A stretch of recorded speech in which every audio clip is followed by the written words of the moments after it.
അതുകൊണ്ട് വീട് കിട്ടുന്നില്ല, അതുകൊണ്ട് അല്ലെങ്കിൽ വേറെ കാര്യങ്ങൾ കിട്ടുന്നില്ല, ഈ വഴിയിൽ റോഡ് നന്നാക്കുന്നില്ല, ഇങ്ങോട്ട് കുടിവെള്ള പദ്ധതി നടക്കുന്നില്ല, ഇങ്ങോട്ട് സ്ട്രീറ്റ് ലൈറ്റ് ഇടുന്നില്ല എന്നൊക്കെയുള്ളത് ഇപ്പോൾ തദ്ദേശ സ്വയംഭരണ തെരഞ്ഞെടുപ്പിൽ പോകുമ്പോൾ നമ്മൾ കേൾക്കുന്ന സ്ഥിരം കാര്യമാണ്.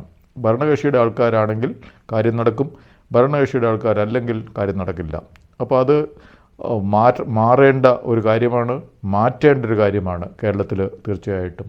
കാരണം എല്ലാവർക്കും ഒരേപോലെ ഈ ക്ഷേമ പദ്ധതികളുടെ ബെനഫിറ്റ്സ് നേടിക്കൊടുക്കുക, നടത്തിക്കൊടുക്കുക എന്നുള്ളതാണ് പഞ്ചായത്തിലെയും കോർപ്പറേഷനിലെയും മുനിസിപ്പാലിറ്റിയെയും ഒക്കെ ഭരണസമിതിക്കാരുടെയും അവിടുത്തെ കൗൺസിലർമാരുടെയും വാർഡ് മെമ്പർമാരുടെയും ഒക്കെ ഉത്തരവാദിത്വം, കടമ എന്ന് പറയുന്നത്. അതിനുവേണ്ടിയാണ് അവരെ ജനങ്ങൾ വോട്ട് നൽകി വാർഡ് മെമ്പറും കൗൺസിലറും മേയറും ഒക്കെ ആക്കി ഇരുത്തിയിരിക്കുന്നത്.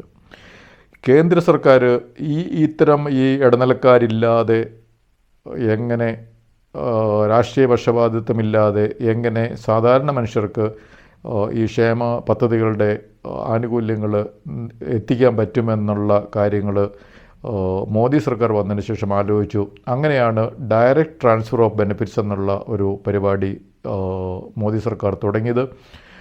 കൃഷിക്കാർക്ക് അവരുടെ ബാങ്ക് അക്കൗണ്ടിലേക്ക് നേരിട്ട് പണം നൽകുന്ന ഒരു പദ്ധതി നരേന്ദ്രമോദി സർക്കാർ തുടങ്ങി.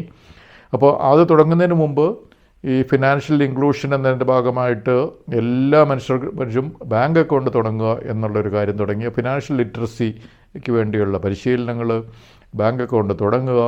അപ്പോൾ ബാങ്ക് അക്കൗണ്ട് തുടങ്ങിയാലല്ലേ നേരിട്ട് ബാങ്ക് അക്കൗണ്ടിലേക്ക് പണം നൽകാൻ പറ്റുള്ളൂ. അപ്പോൾ അതുകൊണ്ടാണ് ഈ ബാങ്ക് അക്കൗണ്ട് തുടങ്ങിക്കുക, അതിനെ ആധാർ കാർഡുമായിട്ട് ലിങ്ക് ചെയ്യുക.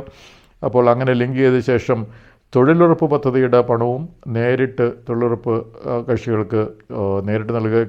കേന്ദ്ര ഗവൺമെൻറ്റിൻ്റെ ഏറ്റവും വലിയ ഒരു ക്ഷേമ പദ്ധതിയാണ് ഈ തൊഴിലുറപ്പ് പദ്ധതി എന്ന് പറയുന്നത്. തൊഴിലില്ലാത്ത ആളുകൾക്ക് 100 ദിവസത്തെ ജോലി തീർച്ചയായിട്ടും നൽകും. അതിൻ്റെ പണം നേരിട്ട് അവരുടെ ബാങ്ക് അക്കൗണ്ടിലേക്ക് എത്തുന്നു. അപ്പോൾ അത് ഒരു ഇടനിലക്കാരനും വേണ്ട, രാഷ്ട്രീയ പക്ഷപാതിത്വമില്ല. അതുപോലെ കൃഷിക്കാർക്ക് നേരിട്ട് അവരുടെ അക്കൗണ്ടിലേക്ക് പണം എത്തുന്നു, അതിന് ഒരു ഇടനിലക്കാരുടെയും ആവശ്യമില്ല, നേരിട്ട് എത്തുന്നു. അതുപോലെ റേഷൻ പദ്ധതിയാണ് കേന്ദ്ര സർക്കാർ നടപ്പാക്കുന്ന ഇന്ത്യയിലെ ഏറ്റവും വലിയ ജനക്ഷേമ പദ്ധതി. അത് സാധനങ്ങളായിട്ട് അരിയോ പഞ്ചസാരയോ മണ്ണെണ്ണ ആവശ്യമുള്ള പ്രദേശങ്ങളിൽ മണ്ണെണ്ണയായിട്ടോ ഗോതമ്പ് പൊടിയായിട്ടും ഒക്കെ സാധനങ്ങളായിട്ട് എല്ലാ ആൾക്കാരുടെയും കൈകളിൽ എത്തുന്നുണ്ട്. അതിന് റേഷൻ കടകൾ ഉണ്ട്, തീർച്ചയായിട്ടും അതിൻ്റെ ഒരു വിതരണം സാധനങ്ങളായതുകൊണ്ട് അങ്ങനത്തെ ഒരു കാര്യമുണ്ട്.